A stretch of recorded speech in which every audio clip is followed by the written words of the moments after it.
Imagine turning your knowledge into a powerful platform that not only grows your business, but builds deep, lasting relationships with your audience. That's exactly what Sarah Williams did when she launched the Launch Your Box podcast. I'm Sada Fainin, and today on Pod Junction, I'm talking to Sarah Williams about how she uses her podcast to build authority, connect with her audience, and grow her business. Sarah, it's so great to have you here. It's good to be here. Sarah, you already had a thriving business with Launch Your Box. Why add a podcast into the mix? Wow, that's a really good question. I think whenever you do something like podcast or even say like a YouTube channel, when someone listens to your voice, they feel deeply connected to you. And so it was just another way where I could be connected with people that I was trying to serve. Building your audience in a platform like that is really great. I can tell you that I get a ton of kind of referrals from the podcast. They'll say they found my podcast first. And so that's where they're coming. Then they're finding me on Instagram. They're finding my program. But a lot of times people are finding me on the podcast first because it's such a great platform, especially for people in business, because we like to listen to podcasts. We're looking for knowledge in podcasts. We're usually working or busy or on the road or on the go. And so we're listening to something. And so that was a perfect platform to help me find my audience. That's cool. So you had a business, a subscription business, or you have a business. At what point did you decide that a podcast is the next logical step? So we're talking about the coaching business, right? Because I have two businesses. I have the subscription box business, and then I built the coaching business after that. And so I had the coaching business for about 2 years before I started the podcast. And it was just one of those things that, I was like, I was doing all of these things for my students behind closed doors. But how did anybody know what I was doing behind those closed doors? How did anybody know the knowledge that I had to be able to share if I didn't put that out in the world? And so I think a podcast is really just a way for you to share not only your knowledge and like, oh, she really knows what she's talking about. Also, I use it as a platform to share my students' stories. There are hundreds of stories on my platform of their own subscription box success. And so it was a way for me to really highlight what we're doing in the membership, serve the audience in some way, give them some tidbits on what they could be doing, and then take the stories of my students and really share them on the platform, but also giving an actionable step with those stories. So someone that's listening to it can walk away with something from each podcast episode. So you were wanting to share your expertise, your success stories, some actionable insight, which is really great. I agree. It's a great, a podcast is a great platform for all of those things. When you went into launching your podcast and setting that up, did you have a strategy behind that, or was it more experimental and then it evolved? What did that look like? I had a strategy. I think I'm really good at having a strategy with anything that I do because I don't want to just do something just to say I've done it, right? Like I think we get in this rat race of, oh, I have to do this and oh, I have to do this and I've got to have a podcast and I've got to have a YouTube channel and I've got to do a Facebook page and I've got to do all these things, but why? So what's the purpose around it? And so I really like to find purpose in it. And so I really looked at launching the podcast as a way for me to share the student stories and a way for me to give small actionable tips. I was already writing them on my blog. I started by turning my blog posts into podcast episodes. Was already giving this free information. Why don't we do it in a voice? Because people consume stuff in different ways. Not everybody's going to read my blog. Not everybody's going to watch a video. So somebody might want the audio to listen to. And so when I was getting ready to launch the podcast, I needed to treat it like a launch. And that's what a lot of people miss. They just put it out there and think that people are just going to come show up and listen. Well, there are millions of podcasts out there. And finding your podcast in a slew of things is not likely unless you actually treat it like a launch. So I knew I needed to launch multiple episodes on launch day. And so I had come up with 3 episodes very strategically. One was going to be my story of launching my own subscription box so someone could get to know me. One was going to be a student story and one was going to be an actionable step. And that's really how I how I treat my podcast now. So I do 2 stories a month, of my students. So I pick 2 student stories, and it might be like, I've grown my Instagram to 100,000 followers. That's a great story. It may not be that they've launched their subscription box yet, but how are we using that? That's the actionable story. It could be I've had a launch and I've sold out. I hit my first $1 million in revenue. It could be any of those. And then what is the action behind how they did that? And then I do solo episodes. And so the solo episodes are usually actionable items, and they go along with the theme of what I'm teaching in the membership that month, so that my members not only are getting the teaching aspects, the worksheets, the swipe files, all the things that I'm teaching, but then they can also listen to the podcast and kind of put it all together. And then people that are not in my world can listen to the podcast. I try to teach the podcast. I try to use the podcast as the what, and then I teach inside the paid membership the how, the what and the why on the podcast. And then I teach the how and the strategy inside the paid group. So it's drawing people in. Okay, this is what I need to be doing. This is why I need to be doing. Okay, now inside the membership, this is how I do it. And so I do kind of a strategy of, I do interviews with my students. I do interviews with industry leaders. I do solo episodes. And then we're at a point now with the podcast. It's been 3 years. We do a replay every month, so that it's a replay from a previous episode, and we just bring it back up. We call it a bonus episode. And that's the strategy that I use every month.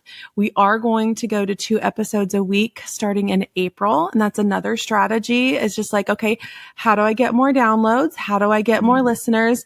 And we're just going to do a really short 10 to 15 minute episode on Fridays. That is a real, like, this is what you can do right now. It might be an email marketing campaign. It might be a list builder. It might be a launch tip. It might be, packaging information. But we're just going to do one quick tip on Fridays that you can consume really quickly. That's really great. I love how purposeful, as you said, you've been in all of this, and just listening to you speak, I can really see how the success stories that you talk about and your solo episodes, how they complement each other, but also your wider business as well. Yes, absolutely. And I think that when someone listens to your podcast, your personality comes through, right? And I try to do that as well. I think that's why people connect with me. I say funny, weird things all the time, and I don't edit that from the podcast.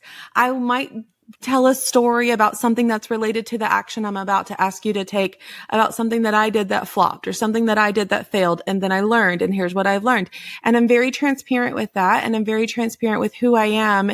I'm a mom of teenagers. I've gone through a divorce in the last few years. I'm very transparent of who I am, but you know what? I'm building an incredible business. And if someone like me can do it, I hope that they relate that to someone like them can do it too. Mm-hmm. Yeah, I agree. I think there's something really personal about when you're candid in front of the camera, and especially when you're trying to build a brand around your podcast as well, so people really can get to know you and get to know the person that they might potentially be working with. Yes, absolutely.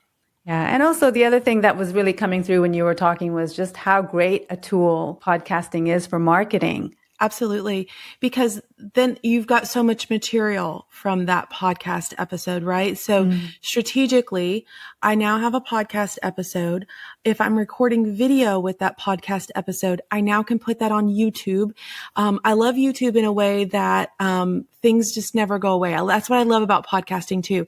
Like, you can search something in the podcast app, and it could be from 3 years ago. That's exactly how YouTube is. Like, it's so searchable. So now I've got piece of content for both of those platforms. I can also chop it up into small sound bites and use it for reels or TikToks on other platforms as well. I can also take that podcast. We can make it in blog form. I can use that same content in written form that can go on our blog. It feeds SEO to our website. So there's just so much that you can do if you just sit down and create one good quality piece of content a week. It can be used so much, and that's what we focus on.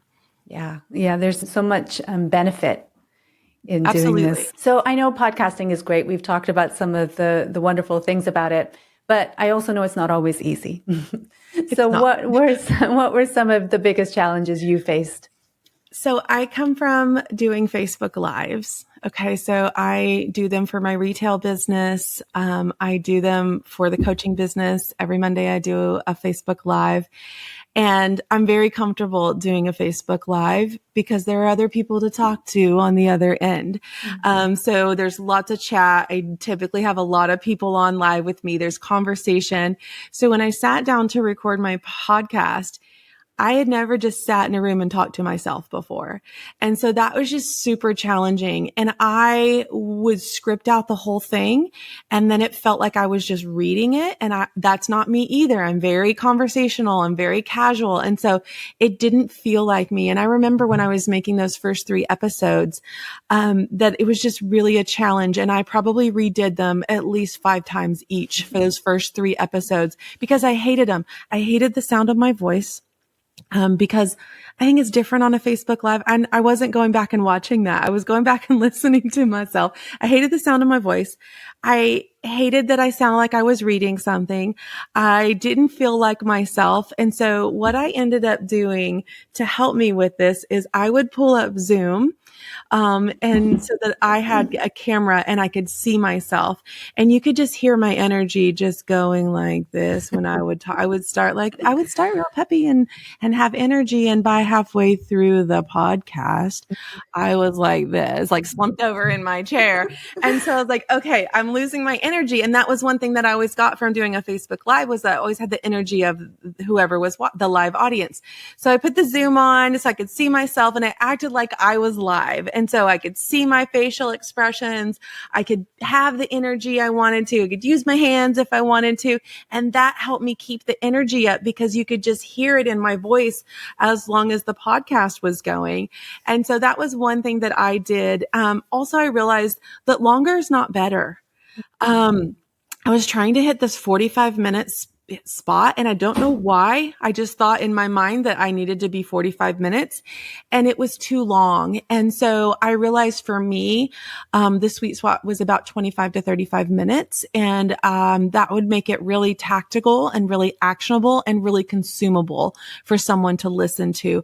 I didn't want to just fill the airspace with fluff because I wanted to make sure that they walked away feeling good about what they just listened to.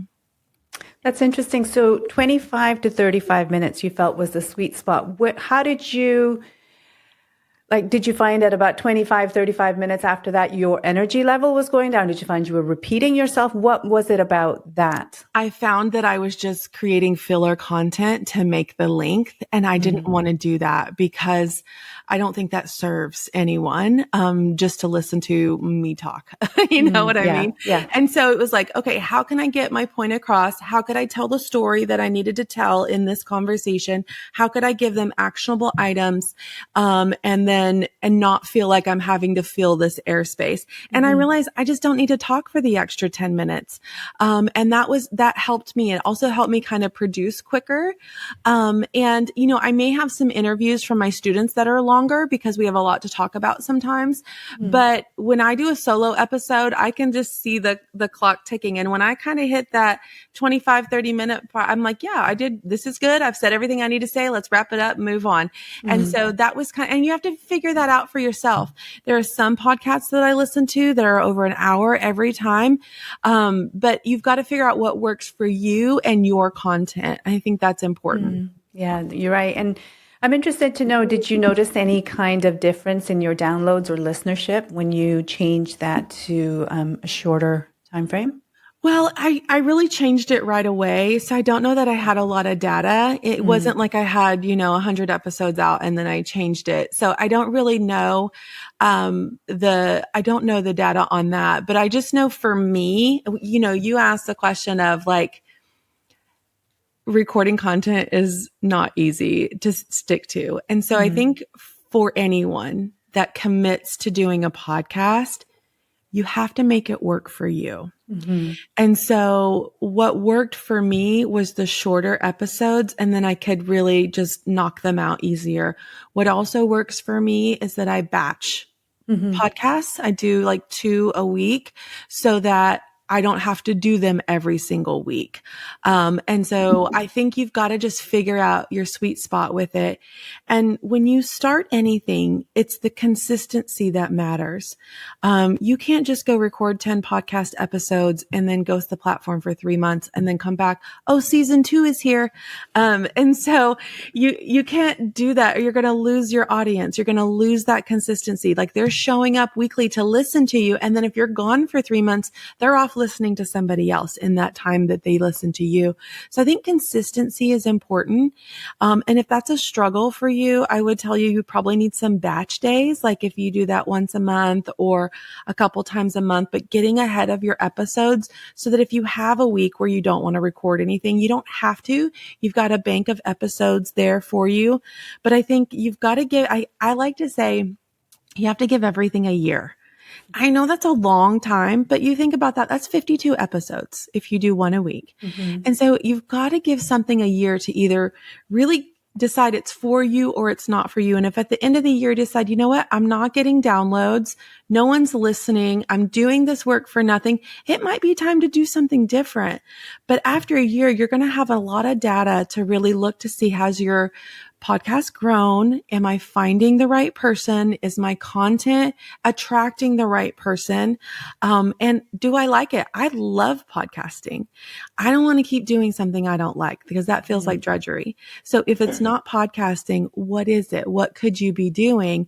But for me, podcasting is really easy because a lot of times I don't have to do hair and makeup and I can just sit in my office and just talk, and I'm good at that. But I think what I get back from it is so many people telling me, "Oh my gosh, that episode really hit me. That episode really helped me. That episode is what I needed to hear this week." And when you do content for those reasons, you'll be able to stay consistent. Yeah, I hear you, and I mean consistency is huge. It really is, and I agree that if you need to do it in a way that works for you in order to keep consistent. And also to your point now that you've added at the end about being able to help someone, that really does keep you going. Yes, absolutely. So was there a specific episode or moment that you were like, okay, this is really working? So I know you struggled at the beginning with the solo episodes. Was there a time when you felt like, I know what I'm doing, I've got this? I think it took about 30 episodes, honestly. Yeah. I've probably, if I went back and listened to those first 30 episodes, I'd probably want to delete them all.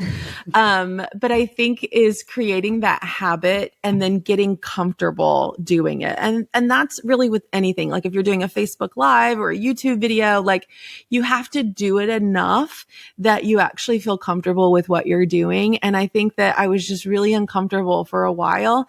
And about 30 episodes in, I was like, okay, I've got this. I don't need notes. Like I might write a little outline. I'm just going to talk. I'm going to tell the story. I'm going to give them the action steps. And I'm going to feel good about it. And I think it was about, it took me about 6 months to get through that hump of one, the drudgery of creating the content, because now this was something I had to do every week that I wasn't doing before. And so then figuring out what I was going to talk to and really putting a system and process in place. Now we have a content meeting with the team like once a month and we plan out all the podcast episodes. So I'm not sitting in front of my computer with my microphone thinking like, okay, what should I talk about today? I already know we've planned it out. It lines up with what we're working on in the business. And I'm like, okay, 4 steps to launching your box in 30 days. All right, I can talk about that and I'll make some notes, hit the button, record, and we're good to go. But I think it's having those systems and processes. I record on Wednesdays because that's when I work from home. I'm in my warehouse now, so there's a lot of distractions going on around me. So I record on Wednesdays. I have it all planned out. I upload and then send it over to my copywriter and my graphic designer as soon as I'm done. So the other key was I have people waiting on me. Right. So that helps motivate you to get stuff done because they're waiting on me to submit this for them. And so just creating that system and process. What days will you record? What are you going to record? Knowing that ahead of time. And then making your notes so that all you have to do is flip that microphone on and go. And I think that's what really makes it easy. If I had to be like, oh, it's Friday, I still have to make a podcast for next week. You're like, I don't know what I'm going to talk about. I really want to just go to lunch with my friends instead. Whatever that is, like there's so many ways you could talk yourself out of doing it. Yep. So if it's on the schedule, I like to time block it. Like if I'm going to do 2 podcast episodes tomorrow, they're time blocked in my calendar. I know at 9:00, I've got to switch over to podcast mode. Here's the 2 episodes I'm recording tomorrow. And it's all assigned out to me in our project management system in Asana. Okay. Record the episode, drop the download here, send the, whatever to the copywriter. Like it's all, and I just check. And then I feel good about it at the end of the day. And it keeps me on task. It keeps me on schedule. It keeps me consistent because I need structure to keep me consistent. Oh, that's really helpful advice. Thank you, Sarah. I love that you pushed through until episode 30 and that's when it finally worked for you. Because I think too often people give up even before they get to episode 20, because it is hard, and finding, all the advice that you're giving now has come from sticking to it, and you've been in the trenches, what you need to do to keep going. And I think when you're new to it, it can sometimes feel far too overwhelming to carry on. Yeah. And I think you give yourself a lot of reasons to stop. Like it's not working. No one's listening.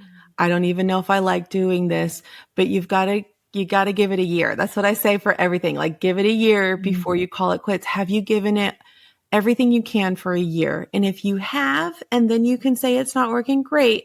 But I tell people not to give up on things unless you've given them a year. Yeah, that's really helpful.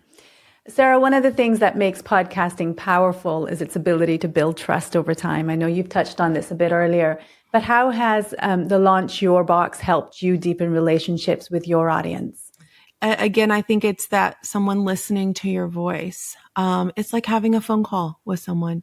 When you're talking with someone on your phone, it's a much deeper connection than a text message. And I think that's really the difference with podcasting versus blogging or just social media posts in general. Like someone is really getting to know you through your voice, your tone, your warmth, your excitement. All of those things come through when you talk to someone. And that's why talking on the phone is so much more intimate than just a text message. And so I think that connection's there. And then when you give them, say, actionable steps, and they go and they put those steps to work and they're like, oh, I can do this. They feel like you're the person for them. Like if I can give you some steps on my podcast, it might just be a couple simple steps, and you go put them in place. And then you're like, I trust her because this worked. I should listen to more of her because I get what she's saying, and I'm implementing that in my business. And so they come back and they consume more and more. And that ultimately leads them to want to have my programs. And that's really what it's for, is a lead in. It's that funnel into my programs, but it's also that first connection point with a lot of people that come into my world. If they were to see a post from me today, they wouldn't connect with me the same way they would after listening to a podcast episode with me. I think you're right. When people trust you and enjoy the content and feel like they can align themselves with you, they do keep coming back for more, don't they? Yes. Have you had a direct impact on your business with more customers, more engagement, more business opportunities, that kind of thing? With the podcast? Yeah, I'm going to tell you, I don't have a giant following on socials, right? And I sent in a book proposal. And when they saw that I had 500,000 downloads on my podcast, that's what got me a book deal. And so when you think about when I have 500,000 downloads, that's a lot of downloads for people listening to my content. But when you see someone like, a world-class publisher take on your book deal because of your podcast, like that's a big deal. I only have 30,000 followers on my social media. So seeing 500,000 downloads gave me some street cred, right? It gave me some authority. People were listening to what I had to say and they could directly see that. And so, I think that it does engage my audience. It also gives my my public audience something to engage in with me when they're not ready to join my programs. It gives my paid audience something else to consume from me that I tie directly into what we're learning that month. So it really works for my good in multiple ways. Mm-hmm. So how do you use the podcast to move listeners into your paid programs? I don't do it with every episode because I really use it to serve, but you'll hear a couple things. Like if I have something I'm talking about where maybe I have a free resource, I use a texting app. So I'll tell them to text me a keyword. If you're listening, pull out your phone from your back pocket. Go ahead and type this number in. Send me the keyword surprise, and I'm going to send you 10 ways to surprise and delight your subscription box subscribers right to your phone. And so I'm encouraging. They're probably listening on a phone most of the time. And so I do that. That'll get them on my text list. That'll get them in my email list.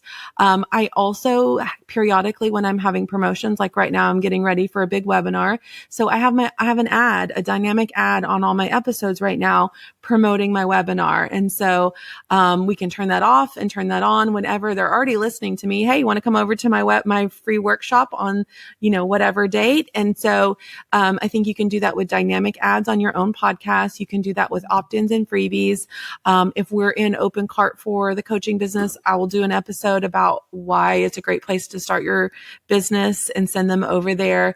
But again, I don't do that on every episode. I probably do it once a month, just to keep, because when they listen to you, they may never follow you, right? And so you got to keep them coming. I need them on my list. I need them on my socials. I need them in my world outside of that podcast. And so that's something that we work on. So, Sarah, what's next? I know you're quite purposeful, strategic when it comes to your podcast and aligning it with your business. So what's on the horizon for you? Well, we've got some great new sponsors of the podcast, which is awesome too, to be able to monetize your podcast, which really just kind of pays for all the work that's being done for the podcast. You have video, you have a editor for the podcast, you have a copywriter for the show notes, we've got graphic designers for the episodes. So I just love being able to fund what we're doing over there without taking it from the business. But we're just going to keep going. We're about to hit our 200th episode. So that's exciting. We're planning something big for that.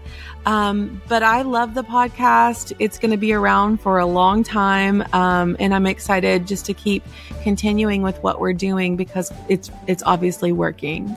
Fantastic. Sarah, this has been such fun. Where can people connect with you and learn more about your podcast, about you, your business? Yeah, the podcast is called the Launch Your Box Podcast, and you can find my website at launchyourbox.com. Fantastic. We'll be sure to add that to the show links. Okay. Thank you so much. You're welcome. Thank you so much for sharing your insights and on podcasting and how it has helped you grow your influence. I really appreciate you taking the time to be here. And to our listeners, thank you so much for tuning in. If you want to connect with Sarah, be sure to check out and reach out to her on her website. And from Sarah and from me, thanks for listening. Bye for now.